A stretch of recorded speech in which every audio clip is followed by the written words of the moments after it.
Chers frères et sœurs, chers amis, je suis très heureux de vous retrouver ce matin et je vous salue très fraternellement. Ceux aussi qui m'écoutent par Zoom. Je crois que nous pouvons commencer à sourire dans la mesure où, semble-t-il, le 30 juin, les choses seront de nouveau à la normale. Sans masque ou avec masque, ça je ne peux pas vous le dire. Mais attention, disent certains virologues, eh bien, ne soyons pas trop pressés. Enfin, espérons. J'introduis ma réflexion ce matin par une chanson des années 60. Une chanson de Bob Dylan que vous connaissez sans aucun doute, composée durant ces années qui étaient des années de contestation sociale. En France, ça va aboutir à mai 68. Cette chanson a été popularisée, traduite par Hugo Frey. Et cette chanson dit ceci: « Où que vous soyez, accourez, braves gens, l'eau commence à monter, soyez plus clairvoyants. Admettez que bientôt vous serez submergés et que si vous valez la peine d'être sauvés, il est temps maintenant d'apprendre à nager, car le monde et les temps changent. Vous, les pères et les mères de tous les pays, ne critiquez plus, car vous n'avez pas compris, vos enfants ne sont plus sous votre autorité. Sur vos routes anciennes, les pavés sont usés. Marchez sur des nouvelles ou bien restez cachés, car le monde et les temps changent. Si vous n'avancez pas, vous serez dépassés, car les fenêtres craquent et les murs vont tomber. Le présent bientôt sera déjà dépassé. Un peu plus chaque jour, l'ordre est bouleversé, car le monde et les temps changent. Cette chanson date déjà de plusieurs années. C'est une chanson de ma jeunesse. Et je crois que dans le cadre du Covid, elle est d'un réalisme bouleversant. Les murs tombent, l'ordre est bouleversé, c'est le temps des incertitudes, de la peur, des contradictions, tant de déprime. C'est ce qu'on entend, c'est ce qu'on dit. Va-t-il durer ? Avec le vaccin, est-ce que les choses vont retourner à la normale ? C'est la question qu'on se pose. Quel monde après le Covid ? Si vous allez sur YouTube, vous avez 3 visionnaires, 3 prophètes des temps modernes qui abordent cette question. Je les ai écoutés et je les écoute toujours. Noam Chomsky, Jacques Attali, Yuval Harari. Il nous parle de l'après-Covid. Certains politiciens pensent que ce sera un monde explosif, d'autres un monde totalement différent. À quel niveau, je ne sais pas. Et pour beaucoup, rien ne changera. Oui, rien ne changera.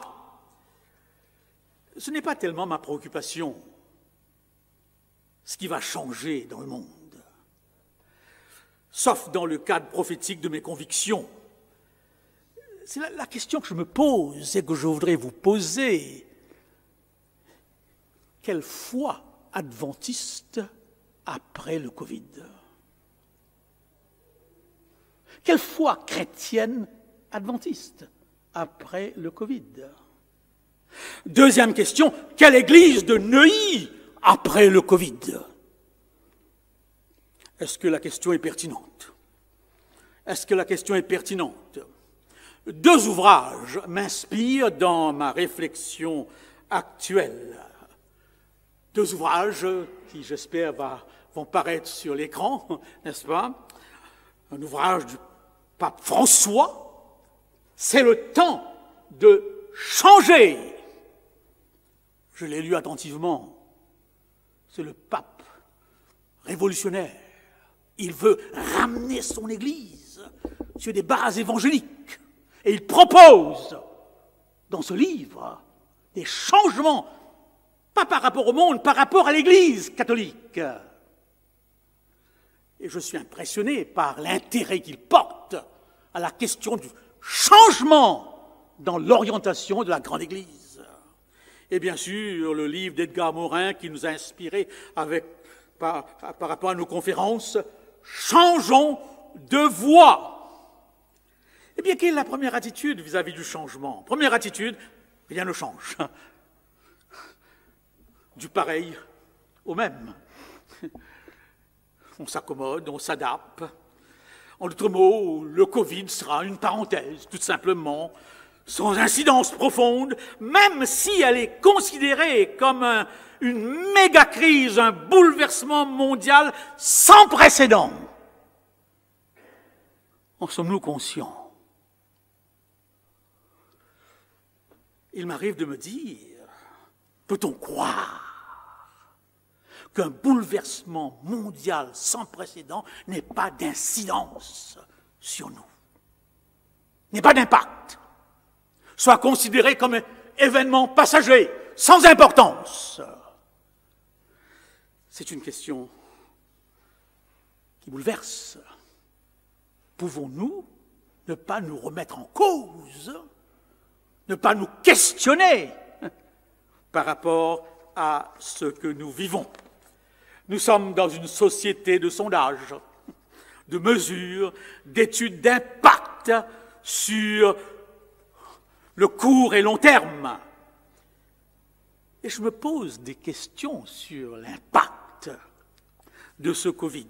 Vous avez entendu, je l'ai utilisé très souvent, l'expression, et vous lisez comme moi l'actualité, eh bien vous avez entendu cette approche sociologique de changement de paradigme après un événement bouleversant. J'ai là quelques citations de Michael Barkun dans son livre « Disaster and the Millennium », les désastres et le millénium. Et il dit ceci: les désastres créent les conditions particulièrement adéquates pour l'altération des systèmes de croyance. Et il ajoute, les désastres suscitent un questionnement, une anxiété et des éléments subjectifs nécessaires pour provoquer un changement par rapport aux valeurs.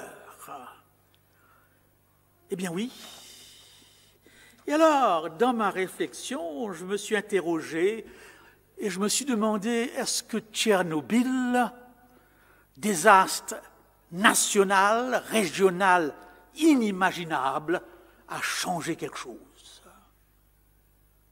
Nous voyons l'aridité de l'environnement, nous avons les statistiques des cancéreux, mais par rapport au monde, par rapport à moi, est-ce que ça a bougé les lignes quelque part? Qu'en est-il de Fukushima? Même orientation. Qu'en est-il de ce tsunami asiatique qui, en l'espace d'un week-end, a tué 200 000 personnes? Et que nous avons vu à la télévision, qu'en est-il des attentats terroristes? Qu'en est-il du Brexit? Est-ce que ça change? J'ai une amie d'enfance avec qui je discute et qui habite l'Angleterre, et je lui pose souvent la question, est-ce que le Brexit change quelque chose dans ta vie? Comment vis-tu ce Brexit? Est-ce que ça change quelque chose? Elle m'a dit non. Est-ce que ça change quelque chose au niveau de l'Église? Non. Alors, c'est la question. Dans quelle mesure l'impact de l'événement bouscule les lignes de ma vie? Ou est-ce que ça passe, tout simplement? Eh bien oui, je me rends compte que Edgar Morin et tant d'autres, c'est de l'actualité, analysent les changements et pensent à des changements, mais se limitent au niveau politique, économique, du pouvoir d'achat, de la circulation, des liens sociaux, des relations internationales. Mais la question qui m'intéresse par rapport à ce que je viens de vous dire, sur un changement de paradigme, c'est la foi. Est-ce que la foi est affectée? Prenons deux exemples.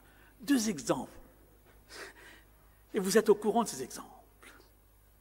La Révolution française avec la révolution cartésienne, va nous donner une civilisation totalement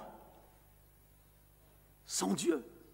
Voilà un des changements de paradigme qui affecte tout un continent européen et surtout français. Après cette révolution, Dieu est réduit à la sphère privée. Oui ou non? Ce sont les racines de la sécularisation. Bien sûr, ça s'est fait progressivement. 2000 ans de christianisme qui, d'un seul coup, ou progressivement, basculent et engendrent une génération sans Dieu. Et bien sûr, avec mai 68 et le slogan « Il est interdit d'interdire », nous sommes aujourd'hui dans une société sans limite, sans frontières. Nous l'avons vu de notre dernier culte, quand les fondements sont renversés. Une société où tout est ravalé au même niveau. Et je fais une remarque ici très intéressante et très importante. J'ai écouté avec beaucoup de plaisir, Patrick, le colloque de samedi dernier. Je ne sais pas si vous étiez à l'écoute de ce colloque. Dans le cadre de la liberté religieuse, le colloque avait pour titre, la cohérence du sabbat. Dans le cadre de la sécularisation. Et j'ai beaucoup apprécié l'intervention de notre pasteur, parce qu'il est capable de faire une comparaison entre ce qu'il a vécu en Roumanie au temps du communisme et de ses contraintes et ce qu'il vit en pays démocratique aujourd'hui par rapport au sabbat. Et son témoignage a été vibrant. Sa vie de jeune, sous la contrainte communiste par rapport au sabbat. Il a donc un point de référence pour réfléchir et bâtir sa foi. J'ai apprécié aussi le témoignage de Mme Sablier, qui s'occupe depuis 40 ans dans les îles des Antilles de la liberté religieuse et qui se rend compte qu'il y a une sécularisation dans l'Église qui touche même profondément la question du sabbat. Nous avons une génération qui ne peut pas faire la différence. Ils sont nés en monde sécularisé. Ils connaissent que ce monde sans Dieu. Ils ne peuvent pas systématiquement se dire « c'était comme cela et maintenant c'est autrement ». Et dans notre réflexion sur l'impact des événements, cet élément doit être pris en considération. Je sais par exemple, puisque je suis en France depuis 10 ans, ce que c'est qu'une île où Dieu est partout. À Maurice, je me lève avec, le Allah Akbar, n'est-ce pas, des musulmans, déjà à 5 heures du matin, et à 6 heures, toutes les cloches de l'Église catholique sonnent. Je me lève à l'île Maurice avec Dieu. Je ne parle pas de la nature de ce Dieu, mais ici, c'est dans des circonstances très spéciales qu'on entendra les cloches sonner. Ou aujourd'hui. Donc je peux faire une différence. Mais combien notre nouvelle génération ne peut pas faire cette différence? À moins qu'elle voie la différence dans le témoignage de leurs parents. Eh bien oui, dans quelle mesure l'événement impacte la vie? Je voudrais, dans cette deuxième partie de ma réflexion, vous renvoyer à Matthieu 24. Je crois, chers frères et sœurs, chers amis, que certaines choses à laquelle nous sommes habitués prennent une couleur, une intensité différente par rapport au contexte dans lequel nous vivons. Relisez Matthieu 24 dans le contexte du Covid, et ce texte prendra une dimension toute spéciale. De quoi est-il question de Matthieu 24? D'un discours de Jésus à ses disciples sur la fin des temps, sur les signes des temps, sur l'état du monde dans le contexte des signes des temps, sur l'état de la foi dans le contexte des signes des temps, et sur un jugement à venir. Voilà le contexte. Et je vois avec le Covid des parallélismes très forts, très très forts. Eh bien oui, le Covid est un signe des temps, c'est évident, de par son intensité, de par ses conséquences, de par son impact, de par son imprévisibilité, de par son caractère universel. Ce qui différencie le Covid des signes des temps d'Apocalypse 24, c'est ce côté universaliste. Les famines, les tremblements de terre dont parle le Christ sont localisés. On n'a pas encore assisté dans le monde à une famine mondiale, un tremblement de terre mondial. Mais là, nous sommes devant un événement qui semble être de nature mondiale. Ce n'est pas moi qui le relève, ce sont ces visionnaires du monde moderne. Eh bien oui, voilà un premier élément. Un deuxième élément, c'est cette notion, n'est-ce pas, c'est cette notion de fin du monde. Je lis actuellement avec attention 3 ouvrages. L'ouvrage de Luc Ferry, Les 7 écologies, et l'ouvrage de Servi Pablo et Raphaël Stevens, n'est-ce pas? Ils en ont écrit 2 sur ce qu'on appelle aujourd'hui la collapsologie.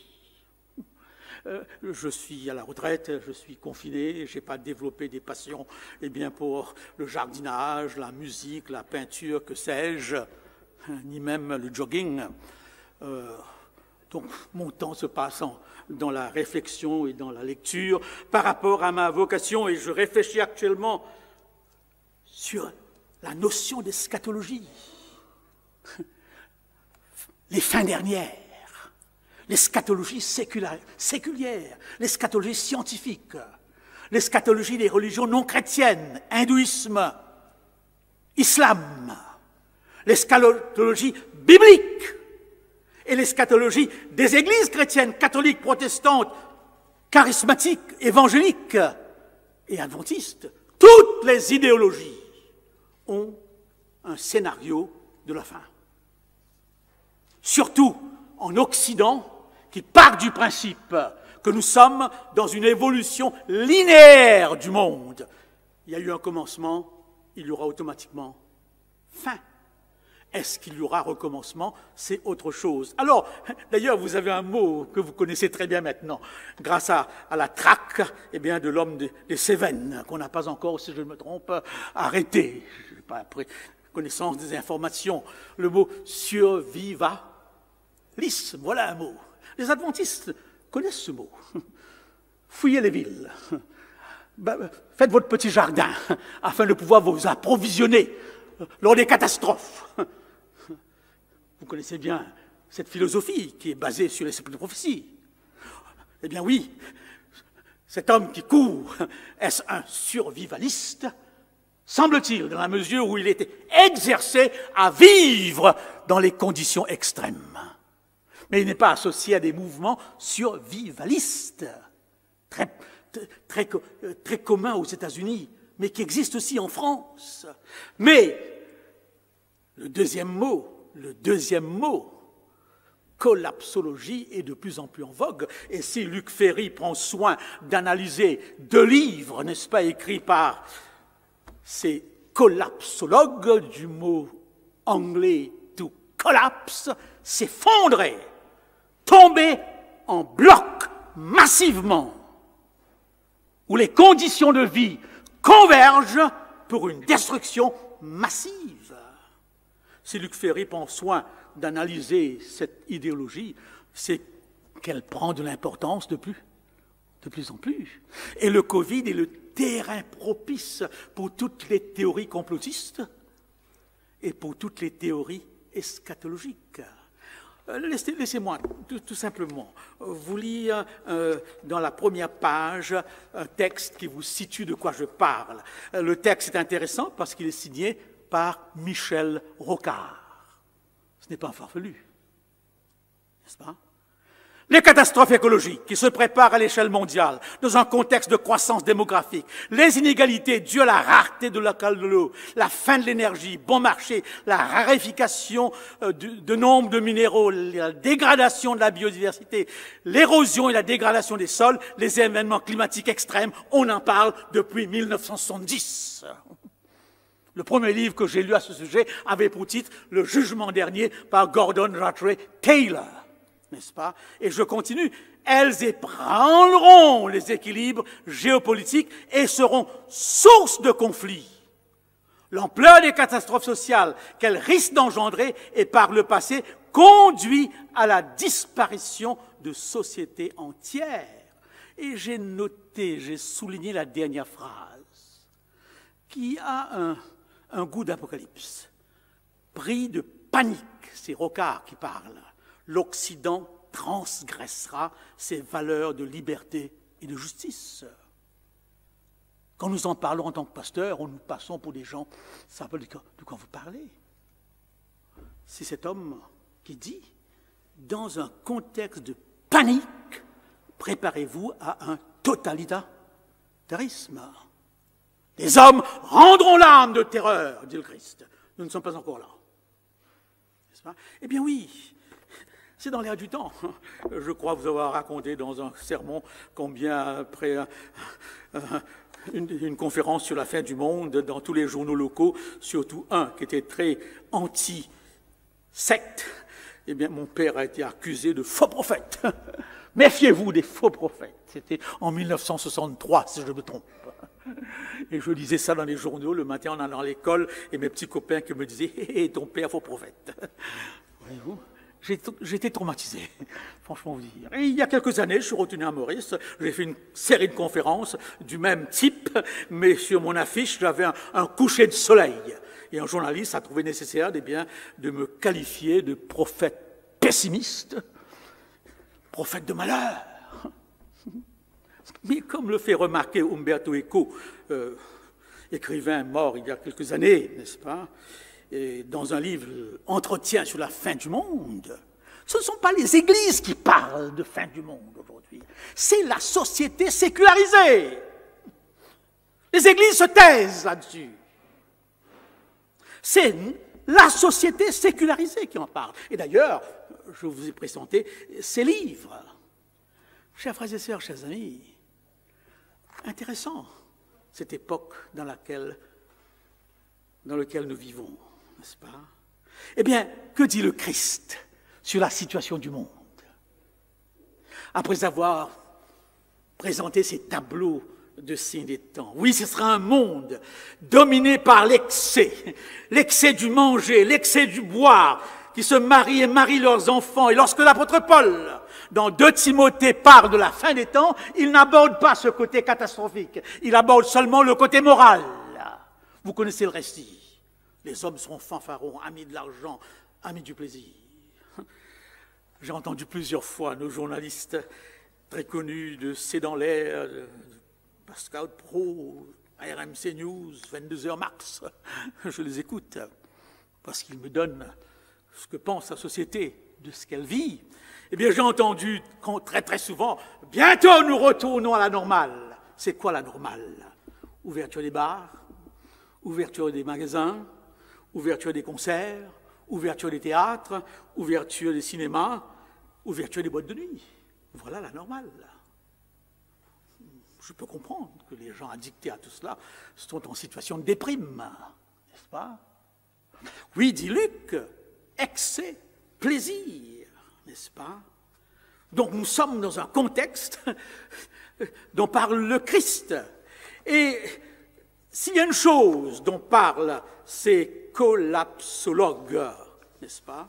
Eh bien oui, lorsque j'ai relu ce texte de Paul dans le contexte que nous vivons, ce que nous entendons actuellement, violence à l'égard de nos policiers, actes pédophiliques, meurtres gratuits, divorces, trafic de drogue, perte de respect de l'autorité, écarts sociaux, c'est l'actualité, n'est-ce pas? Et tous ces auteurs, tous ces chroniqueurs nous donnent l'impression que c'est la première fois que la France vit de tels excès. Combien de fois j'ai entendu « on n'a jamais vécu cela ». Vrai ou faux? Ou est-ce qu'ils ont oublié le passé? Je ne sais pas. Certains sont là pour rectifier. Eh bien oui, il y a un danger. Danger, disent ces collapsologues, d'oublier ce qu'ils appellent les syndromes.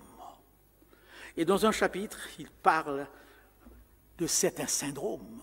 Un syndrome, c'est le rassemblage de certaines réalités qui convergent et qui produit une réaction.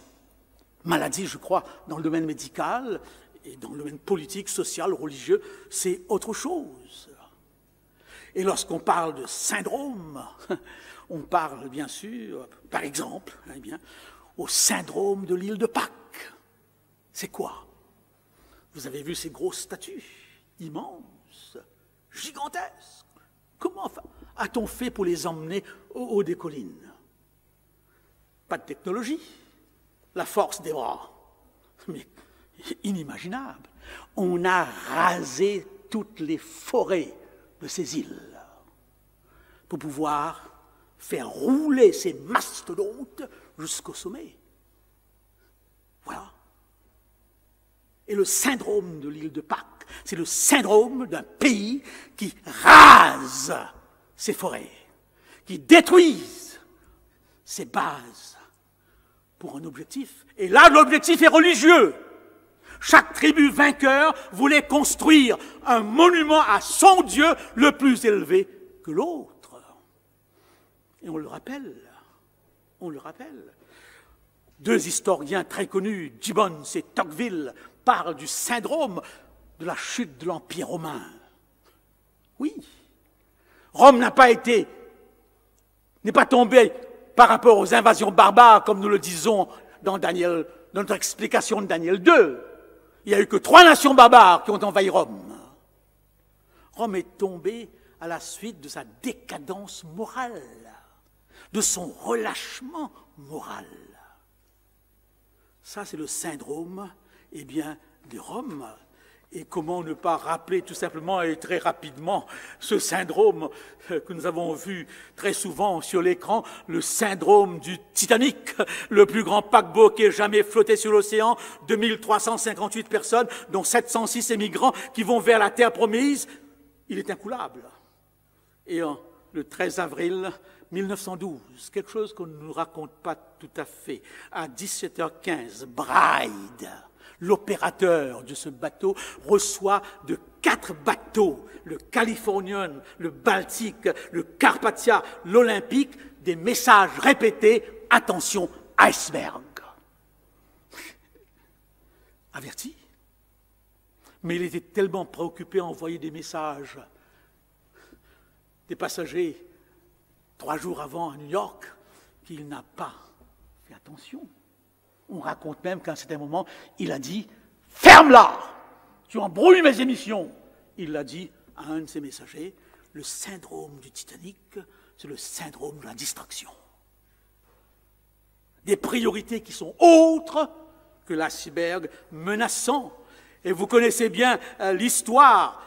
Au salon, que fait-on? On se réunit, on danse, on fume, on est confiant, lorsque soudain, vers minuit, un cri déchirant, iceberg à tribord, une falaise de glace se dresse si près, il est trop tard. Le Titanic éclate sur 90 mètres de long, à 1h50, la coque se casse, à 2h10, on entend l'orchestre qui joue tout simplement pour ceux qui vont mourir. Mon Dieu, plus près de toi. Cette histoire, nous la connaissons. Syndrome. La question qu'on se pose, est-ce que ces syndromes peuvent se répéter à un niveau mondial? Ça s'est passé au niveau local. Est-ce que ça peut se passer au niveau mondial? Et Jésus pense à cela lorsqu'il donne la destruction de Jérusalem comme prototype de la destruction du monde, ce qui est local, ce qui touchera Jérusalem, attention, dit-il aux disciples, aura un impact mondial. Chers frères et sœurs, chers amis, alors, abordons la dernière partie de notre réflexion. Quelle foi après le Covid? Le Christ nous donne 5 paraboles pour nous préparer. Oui, il nous donne 5 paraboles pour nous préparer. Mais je voudrais vous faire tout simplement une remarque ici. Tout le monde parle de vaccin. Le mot vaccin, on le connaît depuis longtemps. On s'est tous se vacciner. J'ai même mon carnet de vaccin, petit carnet jaune. Je ne comprends pas pourquoi on fait toutes ces histoires sur le vaccin alors qu'on a tous été vaccinés. C'est parce que ce vaccin est venu trop vite. Mais lorsqu'on construit une voiture en un mois, ce n'est pas pour cela que la voiture est moins bonne que la voiture construite en 3 ans. La technologie nous le permet. Tout le monde parle de vaccin. Chaque fois que quelqu'un me téléphone, première question, es-tu vacciné? Voilà. On ne me posait jamais cette question avant. C'est le Covid qui rend les choses ainsi. L'information et la désinformation. Tout le monde connaît AstraZeneca, Pfizer, Moderna, Sputnik. Est-ce que vous connaissez tous les vaccins de tétanos? Est-ce que vous avez déjà demandé à votre médecin ce vaccin de diphtérie, c'est quel laboratoire? Non. Non. Le contexte prédispose, rend les choses habituelles extraordinaires. Donc, je vais vous mentionner tout simplement quelques éléments de la foi envisagée par le Christ, sans donner l'impression que c'est la première fois qu'on les aborde. S'il y a un passage très connu dans l'Adventiste, c'est bien ce passage de Matthieu 24. Mais dans le contexte du Covid, c'est important, ça prend une autre dimension. Ça prend une autre dimension. La Bible parle en fonction des événements vécus. Si seulement nous sommes attentifs. Sentinelle, que dis-tu de la nuit? Ils avaient, est-il dit au sujet des filles de Zacharie, l'intelligence des temps du monde dans lequel nous vivons. Eh bien oui, dans cette parabole, il y a, dans ces 5 paraboles, n'est-ce pas, il y a un élément anormal. Un élément anormal. Élément anormal qui dérange l'Église, qui fait que l'Église ne sait pas trop comment vivre cet entre-deux, l'entre-deux du maintenant et du plus tard, du royaume qui, ici et du royaume à venir. Quelle est donc l'anomalie? Je serai quoi? Non pas seulement en retard, mais très en retard. Dans les 5 paraboles, eh bien, vous l'avez, veillez donc, tenez-vous prêts. Je viendrai à l'heure, vous n'y penserez pas, n'est-ce pas? Mon maître tarde à venir, comme l'époux tardait, longtemps après, lorsque le Fils de l'homme viendra, etc. Voilà l'anomalie. Et vivre cette anomalie n'est pas si simple. C'est très complexe. Et l'Église ne sait pas toujours comment vivre cette anomalie. Vivre ce « il vient bientôt ».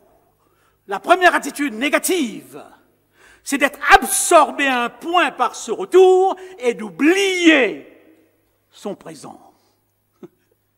D'oublier d'être présent au présent. D'être un petit peu des zombies, des extraterrestres. C'est l'accusation portée sur les sectes. Et l'Église connaît ces tendances à sortir du monde et à oublier qu'on a une mission dans le monde. Face à l'anomalie, deuxième attitude, il tarde tellement, comme un 100 mètres qui devient un marathon, qu'on n'y pense plus, L'autre anomalie sur laquelle je vous invite à réfléchir, c'est que ces vierges sages, le mot sage n'est pas la meilleure traduction, on devrait la remplacer par avisé, prudent. Ces vierges prudentes, avisées, ont prévu l'imprévisible. Qui vient à un mariage avec des gâteaux dans son sac, au cas où il n'y aurait pas suffisamment à manger. Ça peut arriver, mais c'est rare. Certains ont dans leur sac un petit sac en plastique pour pouvoir ramener à la fin. J'ai vécu tout ça, même dans l'église, où les gens étaient là, attendons la fin pour se remplir les petits sacs, n'est-ce pas? Eh bien non, les filles d'honneur qui sont là ne prévoient pas l'imprévisible. Et quelle fille d'honneur qui pense qu'il y aura 6 heures d'attente au moins pour l'arrivée de l'époux? Je me rappelle d'un mariage, j'ai eu ces mariages où les gens étaient systématiquement en retard. Ça formait partie du protocole. Être en retard, ça donne de l'importance aux mariés, et à la mariée surtout.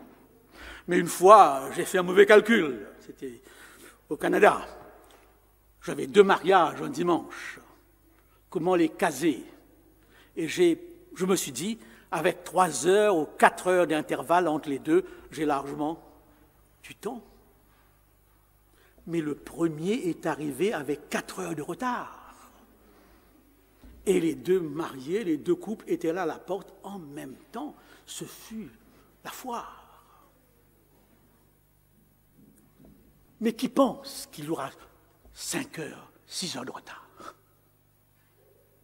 Chers frères et sœurs, chers amis, c'est lui qui dit « Je serai non pas seulement en retard, mais très en retard. » Et alors, ces vierges avisées, eh bien, ont prévu l'imprévisible.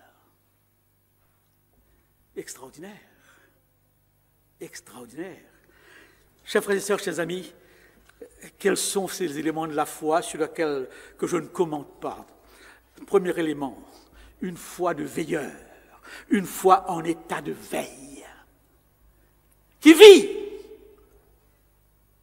qui est bien enracinée dans les préoccupations du quotidien, mais qui est en état d'éveil. Je pense à cette phrase du Cantique des Cantiques, mon cœur veillait. J'étais endormi, mais mon cœur veillait. Dormir n'est pas un problème. C'est normal de dormir. Toutes les vierges dorment. Il ne faut pas chercher une explication ici particulière. Il n'y a rien de plus normal que de dormir. Travailler est normal. Vivre est normal en période de crise. Ils sont présents à leur vie. Eh bien oui. Eh bien oui. Deuxième parabole, prudence. Prudence, sagesse. Et ils donnent la nourriture en leur temps.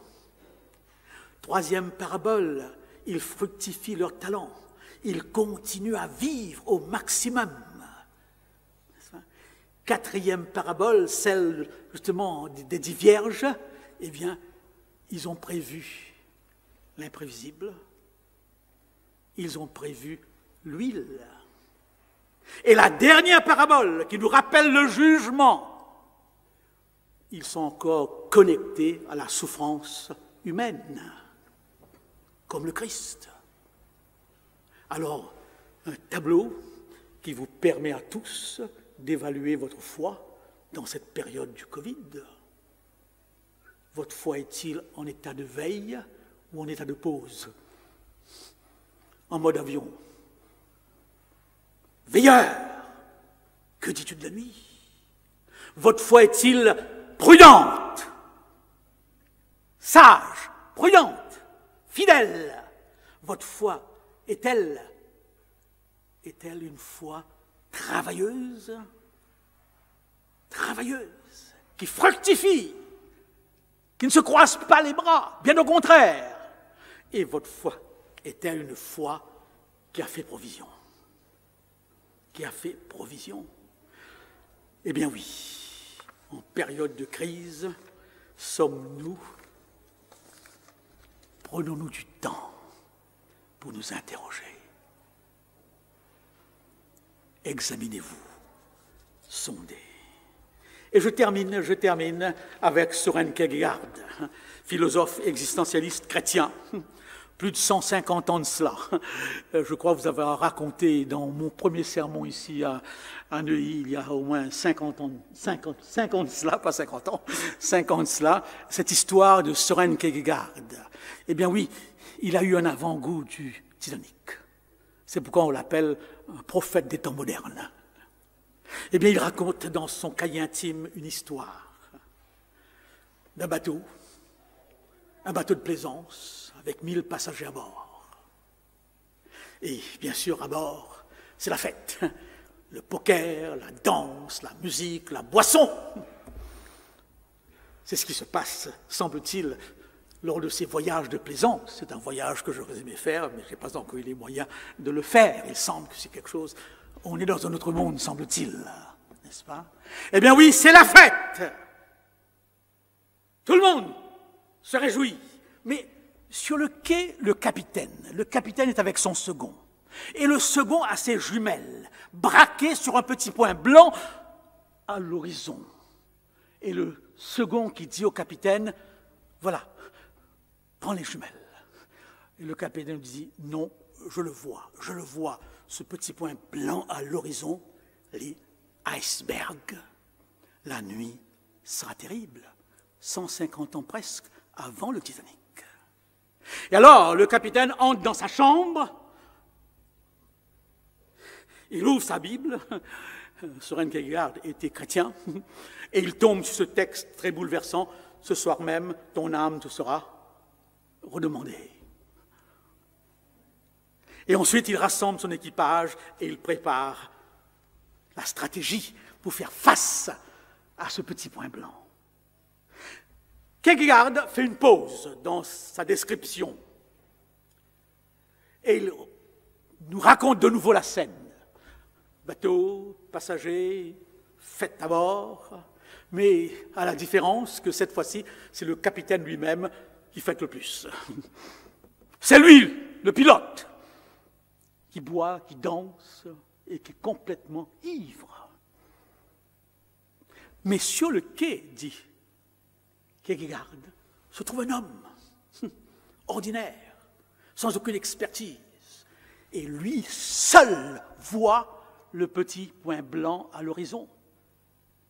Lui seul. Et il arrête tout le monde pour les prévenir. Il fait venir les responsables du bateau, mais on le prend pour un fou. Méfiez-vous des faux prophètes. Méfiez-vous des messagers pessimistes. On a toujours dit de l'Église ou des églises cela. Mais bien qu'aujourd'hui, ce n'est pas les églises qui en parlent. Et finalement, il fait venir le capitaine pour l'avertir. Mais bien sûr, le capitaine le tourne en ridicule et même le menace de l'enfermer parce qu'il sème la panique à bord. On n'aime pas trop ces virologues qui sèment la panique. Que ce soit M. Delfrécy, Mme Lacombe, qui voient les choses avec un réalisme qui n'est pas celui des politiciens. On les accuse. On verra finalement qui aura raison. Mais ce ne sera pas une lutte pour savoir qui a raison. Si on s'en sort, tant mieux. Comme disent ces mêmes scientifiques. Eh bien oui, on le tourne en ridicule. Et le soir même, dit Kierkegaard, le navire explose. 150 ans avant, le Titanic, il avait eu cette vision des choses. Chers frères et sœurs, il nous raconte l'histoire pour une raison toute simple. Et il nous dit tout simplement, pourquoi ai-je pensé à cette histoire? Et voilà sa réponse, et je vous la laisse. J'ai voulu démontrer que dans ce monde, il y a une catégorie de personnes qui sait. Qu'est-ce qu'un chrétien, dit-il? C'est un homme, une femme qui sait. Il sait parce qu'il a une boussole. Vivre sa foi après le Covid, c'est retourner aux bases, revoir ses croyances, étudier de nouveau en profondeur, seul ou en groupe. Eh bien, que ce texte millénaire nous a dit sur ce qui se passe aujourd'hui. Que Dieu vous bénisse. Amen.